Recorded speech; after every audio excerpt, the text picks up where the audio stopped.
So, Trenton, can you tell our audience who you are and what you do? My name is Trenton Harris. I'm the CEO of Via Inc., or best known in the industry as ViaSeating, and we're a contract furniture manufacturer based in Sparks, Nevada. We take unique specified orders for office seatings that are matched to designers and end-user specifications, and we custom build office seating to those requirements. Our customers tend to be the dealer that works with the end user. So very rarely do we sell directly to an end user, but it's the end user that actually specifies the order and places that order with the dealer, who then passes that order on to us. Now, I know that you're working with Eric at CMIT Solutions, but tell me how you got started. I mean, what was the transition that you were going through in terms of technology for your company that brought you to Eric's door?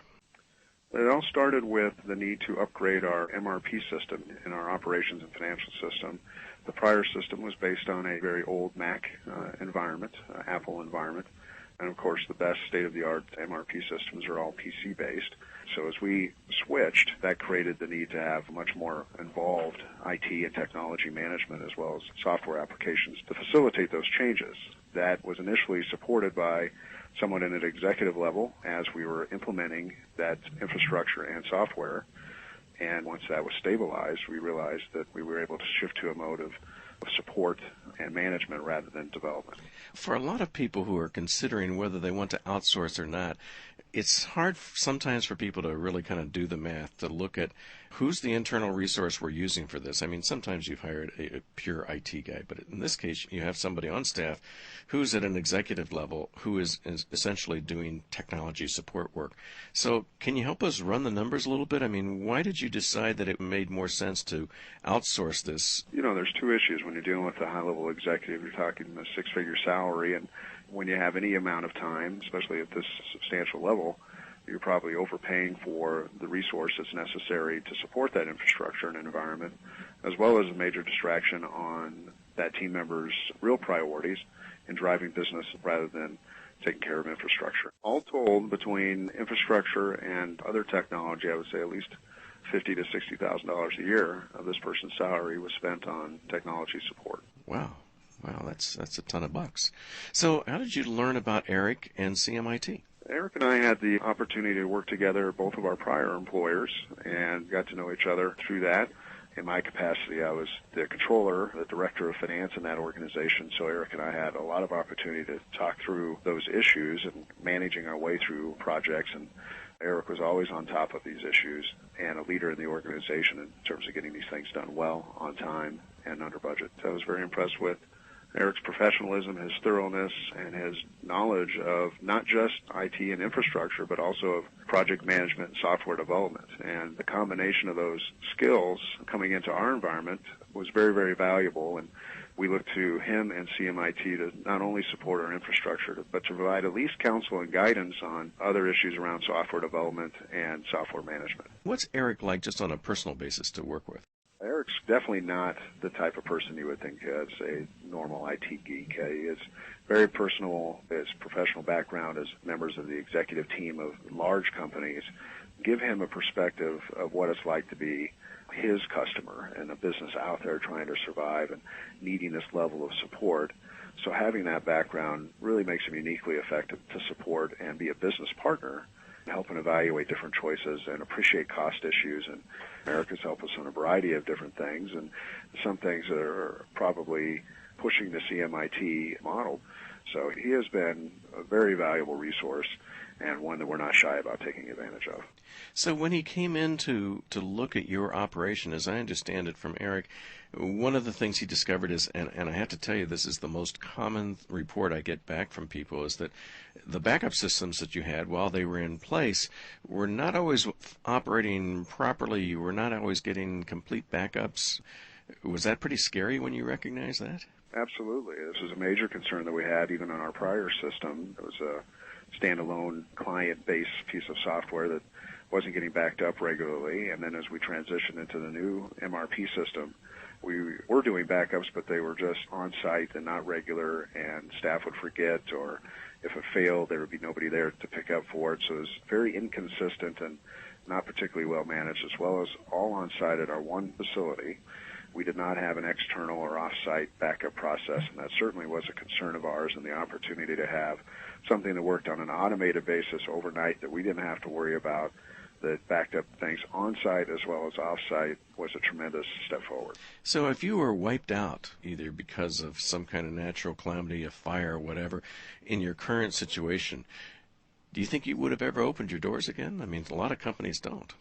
Well, if we had had some kind of earthquake or something here, which this area has certainly had our fair share over the last year, yes, it would have been quite devastating, and particularly on the technology side with all of our customer records and our bill of material records and accounting information and whatnot, it would have been quite a devastating loss.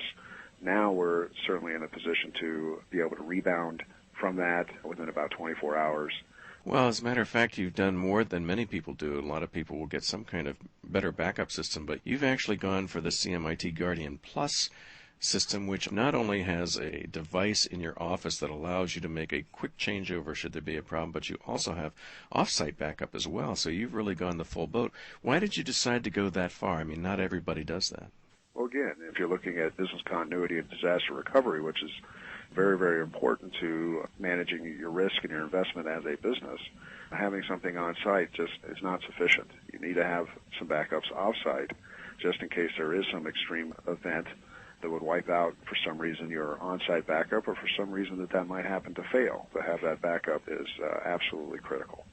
Now, you've also decided to go on not just Marathon, which is their managed services platform that monitors your system 24/7, gives you reports, allows them to fix things remotely, but you've done the Marathon Plus, which also includes unlimited help desk access. How valuable has that help desk been to your company in terms of being able to get questions answered whenever you need?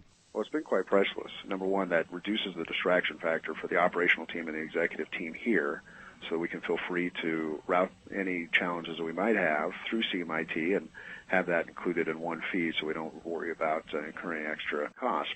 So being able to take advantage of unlimited support over the phone and remotely through the internet onto our computers was also a major advantage. How responsive are they? When you've got a problem, I mean, how quickly do they respond to you? Very fast. I mean, I can't think of one time that they haven't responded very, very quickly. In fact, they're usually aware of issues before even the management team is, and oftentimes are on site within an hour or so if there's any on-site issue that has to be supported. So we've been very, very pleased with their responsiveness, even such that some of our processes run through the middle of the night. CMIT has been very flexible with that and has come in the very early morning hours to facilitate change in any kind of work that needs to be done. And they've done that proactively. So I've been very, very tickled with CMIT's customer service and proactiveness on that. So if you were talking to another CEO of a company and they were trying to decide whether they wanted to outsource to this kind of solution, what would you say they should be looking at to decide whether it's time for them to make this step? Well, I think they need to look first and foremost at the character and the talents of the individuals that they're going to be working with. I think that comes first and foremost, and certainly have that in Eric. And he, is blessed to also then be partnered with a very reputable and top-performing national organization behind him with the right tools and capabilities and broader support network behind Eric and his local team to support any changing technology or any emergency-type issues or even knowledge-based issues that we might come across. Having that team behind him is very, very important. You look at some of the benefits of outsourcing this in general. You have virtually 24/7 support. Everything is well documented. Other folks besides the ones that are directly assigned to our account can step in and support us when need be. And that's just something you wouldn't have if you had one person. That person goes on vacation, they're on a cruise, and you can't reach them by phone and your systems are down. What do? You have no option sometimes, left scratching your head and having to pull in the cavalry and try to figure it out. With this model, you're always supported, even if potentially the names and faces might be different. And I'd also say that in these trying times, in this economic uncertainty environment, as you're looking at how you can stick to your knitting from distraction factors in running your business, but also more importantly, how can you flex the resources to match your needs, whether they're to support a certain level of employees that might be growing or shrinking, or other technology things you're bringing online. As you might be considering cost effectiveness in this economy, they can help. Having a partner that can flex with you as you may need to grow after the money that's on the sidelines comes back into your particular industry, they can be there and be your partner through that as well. So it really creates a pretty good model for business leaders to consider.